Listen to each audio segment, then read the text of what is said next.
Hi there, I'm another Magento dev, and in this video I just wanted to take a look at require.js. I wanted to show you the simplest way that I've found of, say, including some jQuery. Everybody loves jQuery, and just getting that in your theme. It's like there's so many complicated ways, overcomplicated ways of doing it out there on the internet, and I thought I'd just show you the simplest way. It's literally, how many lines?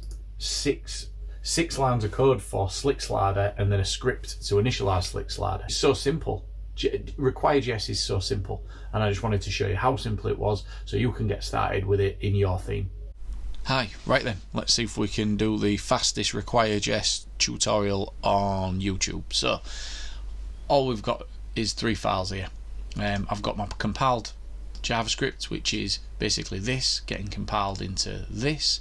I've got it as a dependency in my require.js. My require.js is just sat in the root of my theme that I'm working on, and that is about it. Any other dependencies, as long as you're adding them in the right order, there's Slick Slider, which is just found here. You can just include in your theme.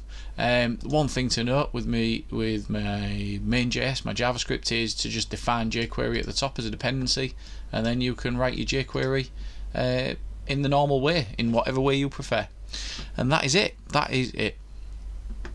Have fun.